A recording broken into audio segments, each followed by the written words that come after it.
नाम सप्ताहातील विशेष त्या सप्ताहाच्या अंतर्गत अनेक वर्षाचा इंतजारचा जो फळ आपल्या हाती लाभलेले आहे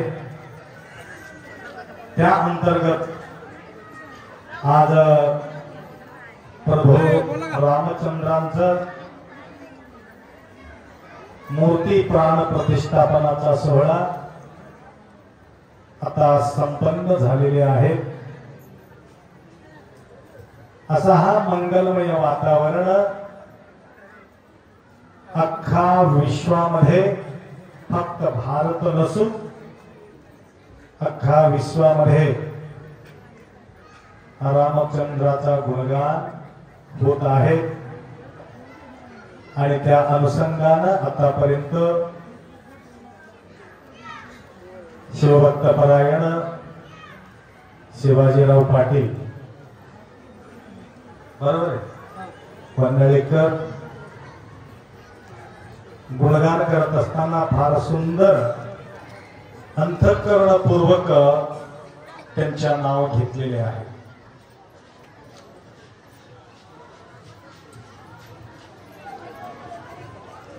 या मनुष्य जीवनात प्रत्येक व्यक्ती त्यांच्या जीवनामध्ये काही ना काही मर्यादा सांभाळला असेल तो व्यक्ती या ठिकाणी सुद्धा त्यांच्या वाहवा होते आणि त्यांच्या नाव अमर भी होतो त्या ठिकाणी सुद्धा त्यांच्या वाहवा होत असते। इल्ली सल्लवरू अल्ली सल्लुवरय्या इल्ली सल्लदवरू अल्ली सल्लरय्या म्हणून काल तमलूर या नगरी विशेष भव्य मिरवणूक त्या ठिकाणी आयोजित केले होते। तर आज आपल्या या गावी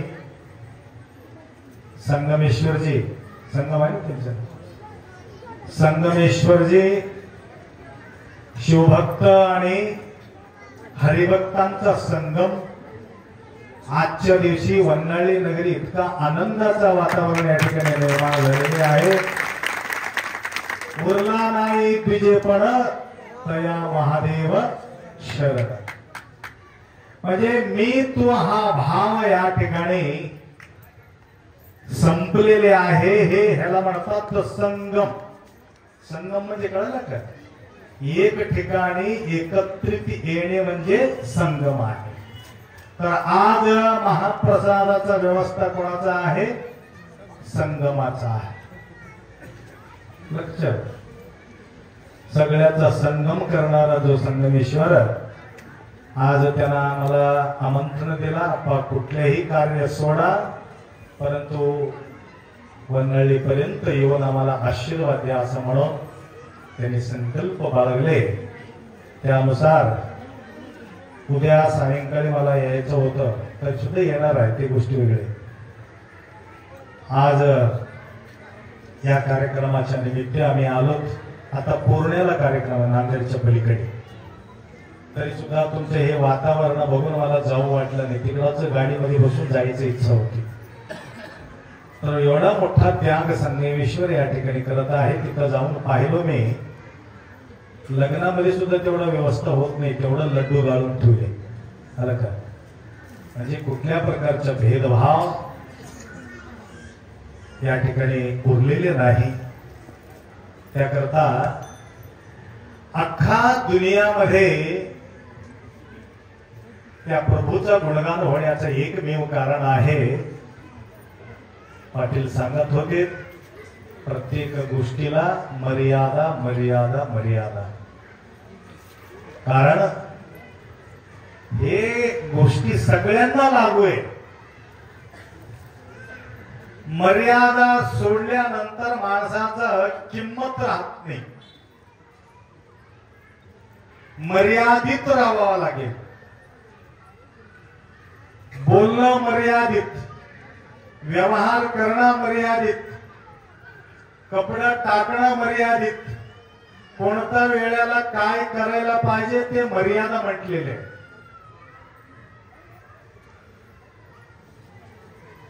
आणि मर्यादा ओलांडून ज्यावेळी आपण काम करतो ते फळ मिळत नाही.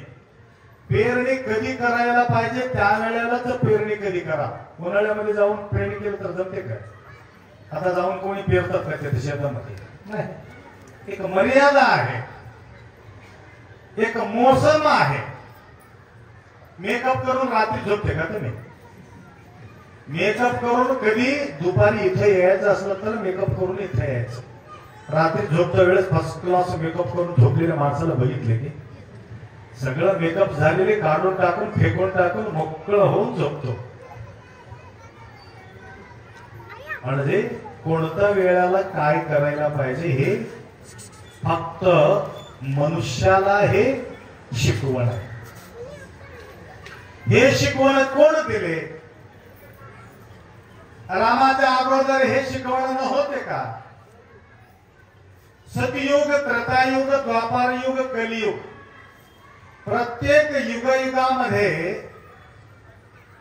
आशुतोष भगवान भोलेनाथ शंभू, त्या शंभूचा गुणगान करणारे 4 वेद, 6 शास्त्र, 18 पुराण गुणगान करत आहे. हे गुणगान केव्हापासून आलेले आहे? युगे युगे संभवामी युगे युगे. प्रत्येक युगामध्ये हे मार्गदर्शन आहे. अगोदरी हे मार्गदर्शन केलेले होते. ते केलेले मार्गदर्शन कोणी ऐकून घेतलं, कोणी ऐकून घेतलेले नाही. आता आमचं प्रवचन सगळ्यांनी ऐकून घेतात, परंतु सगळे त्या प्रकारचे वागतात का? नाही. आपले ऐकलेले शब्द अवगत होणे भयानक अवघड आहे. म्हणून एक सन्निवेश मी इथं आल्यानंतर त्यांच्या ऐकलं. तुमच्या किती लोकांच्या लक्षात आहे मला माहित नाही. राम ज्यावेळे घर सोडले त्यावेळे कोणीच त्यांच्या गोष्ट ऐकलेले नाही. कोणी ऐकलेले नाही. देवाच्या गोष्टी ऐकावा की ऐकू नये मला सांगा. गुरु महाराजाच्या गोष्ट ऐकावा की ऐकू नये? ऐकता का तुम्ही? बसावं बसावं म्हटलं तर कोण बसले? मीच गप बसावं लागलं. नंतर तुम्ही बसले त्यावेळे प्रभू रामचंद्र एवढं प्रेम करत होते प्रत्येक व्यक्तीला. यारे यारे लहान थोर, श्रीमंत असलं तर काय, गरीब असलं तर काय, दासी असलं तर काय, सगळ्यांना सारखं प्रेम राम आरामानं करत. तर एक सन्निवेश तुम्ही ऐकला देत काल मी सांगितलं. हे सन्निवेश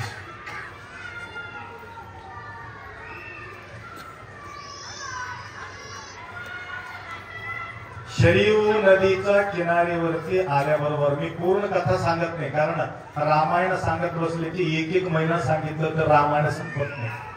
रामायण लावतात की नाही गावात, लवकर संपत नाही रामायण.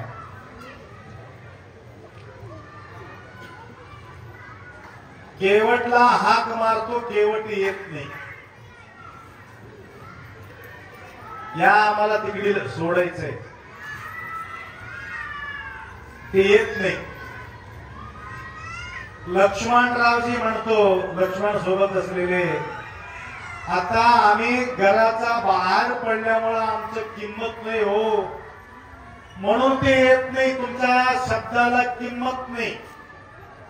या म्हटलं तर येत नाही, मी येणार नाही असं म्हणा. पुरा खुल्ला बोलत असतात. नंतर ते सुमंतजी आले होते रथ घेऊन सोडायला किनारीवरती, शरयू नदीच्या किनारीवरती सोडून द्यायला कोण आले होते? सुमंत. ते सुमंत येऊन रथ घेऊन तिथं तर थांबले. राम म्हणत होते तू जा आता. सुमंत जात नाही, केवट येत नाही. का येत नाही, का जात नाही, तुमच्या लक्षात आलं का? ऐकले की कीर्तन? केवट का येत नाही, सुमंत का जात नाही, तुमच्या गोष्टी ते ऐकत नाही. आता कारण आम्ही घर सोडलेले आहोत. सत्ता गेल्यानंतर पत्ता सुद्धा हिलत नाही म्हणे. आंध्राचा राजा बिमार पडले, सरकार पडल्याबरोबर. लक्षात आलं? तर राम हसत होते. मी घरचा भार पडल्यानंतर माझा गोष्टी कोणी ऐकायला तयार नाही. कारण तुम्हाला सांगतो, घरातल्या लोकांनी माझा शब्दाला मान देत नाही म्हटल्यानंतर घराच्या बाहेर असलेले लोक कसं देतील? असा कोण आहे? सीता बी ऐकले नाही आणि तुम्ही बी ऐकले नाही. नको म्हटलं तर तुम्ही आमच्या मागे लागला. किती सांगितलं तर ऐकलं का तुम्ही? तुम्हीच ऐकत नाही, परंतु बाहेरचे कशाला ऐकतात? म्हणून केवट काय येत नाही म्हटलं तर माझा प्रति त्यांचे असा प्रेम आहे. माझ्या या नावात बसून पलीकडे मी कसं सोडू माझा रामाला, म्हणून त्यांनी जवळ मला यायला तयार नाही.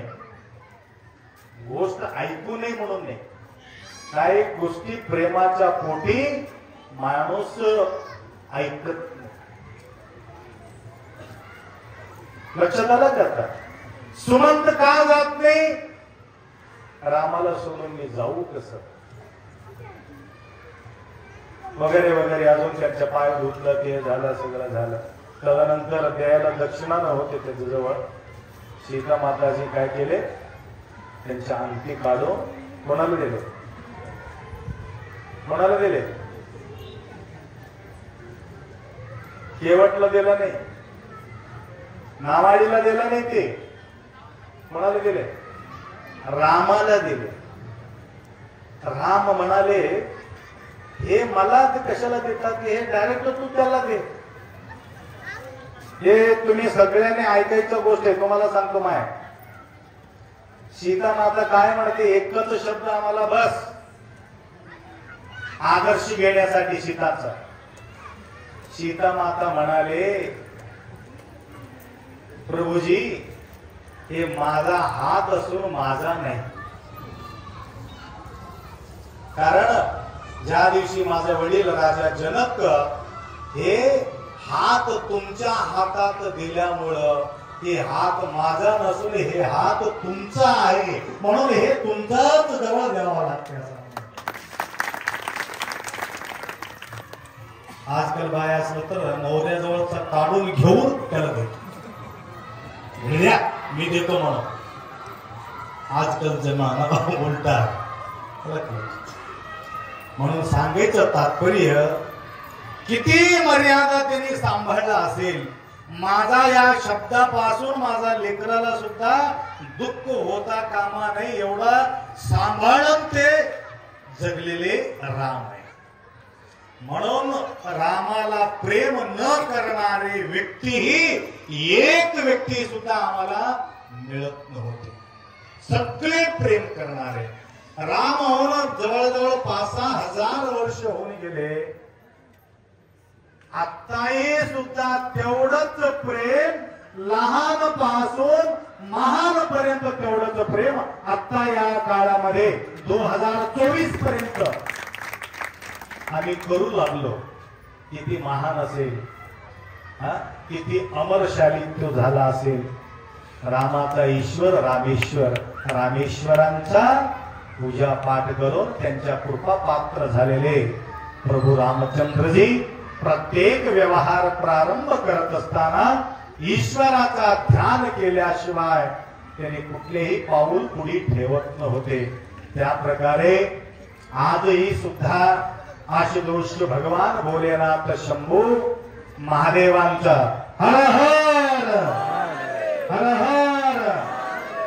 या प्रकारे अनेक वेळ हर हर महादेवाच्या नावाच्या गजर करून तदनंतर प्रभू रामचंद्राचा मूर्तीचा प्राण प्रतिष्ठापना त्या ठिकाणी झालेले आहे. म्हणून अव्यक्त रूपात असलेले शंभू भगवंत, साकार रूपात असलेले प्रभू रामचंद्र आपल्या या इसवी सन 2024-22 जानेवारी तर या पर्व काळ पाहण्याचा जो संधी, प्रत्येकांच्या प्रती प्रेम देणारे, नाहीतर मी असं समजून घ्यायचं महाराज मी राजकारण करतात असं म्हणू नका. जो आम्हाला प्रेम करतात त्यांचे गुणगान करणं आमचं काम आहे. तसा प्रधानमंत्री नरेंद्र मोदीजी त्यांच्या सर्वांच्या प्रती अटूट प्रेम असल्या कारणानं त्यांच्या हाते एक भव्य काम या ठिकाणी संपन्न होत असलेले, सर्वांना आपल्या भारताभूमीचा सुपुत्र म्हणून सगळ्यांना या ठिकाणी गुणगान करायचा संधी या ठिकाणी आलेले आहेत. तर ज्या ज्या ठिकाणी आमचं गाडी पळते त्या ठिकाणी मी रोड पाहतो. मी गुजरात काशीच्या पलीकडे सिकंदरपूरला गेलो होतो. काशीच्या पलीकडे 300 किलोमीटरच्या दूरावरती गेल्या वर्षी, तर 7-8 महिने झाले. तर काय सुंदर ते रस्ता बनविलेले उत्तर प्रदेश मध्ये उत्तम काम त्या ठिकाणी आम्ही पाहतो. त्या प्रकारे कुठल्या प्रकारच्या अपेक्षा न करता एक त्याग भाव त्या मोदींच्या जीवनामध्ये आपण पाहतो. तर त्यांना काय मागे पुढे त्यागाचा प्रतीक आहे. जे काय आपण करणार आहोत त्या देशाच्या हितासाठी मी समर्पित आहे म्हणून एक भाव प्रत्येक वेळेला त्यांनी व्यक्त करत असतात.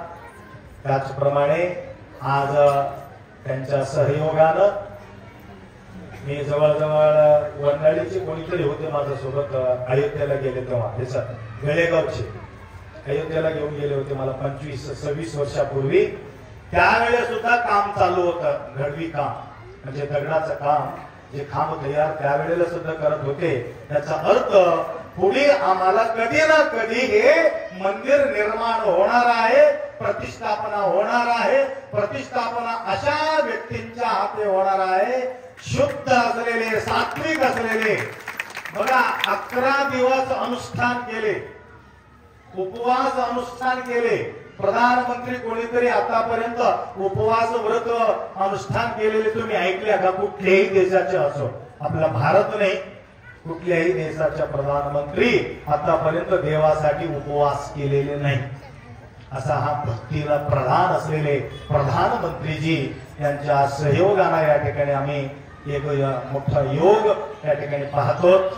सगळे उल्हासानं त्या ठिकाणी प्रत्येक गावोगावी प्रसादाचा व्यवस्था ऑटोमॅटिक त्या ठिकाणी तयार झालेले.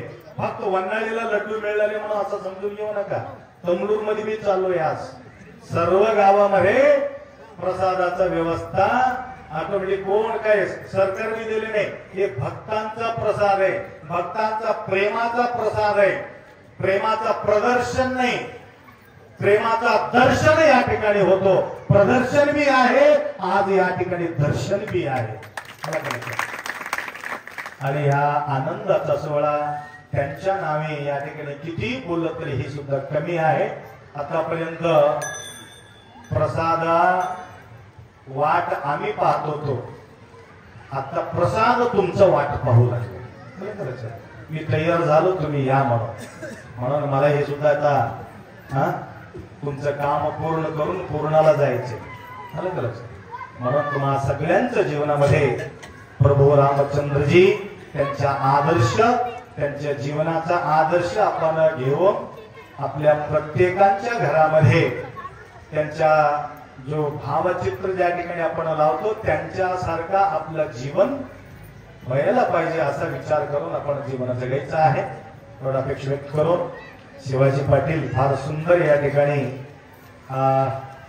कीर्तनाच्या माध्यमातून या ठिकाणी गुणगान केलेले आहे.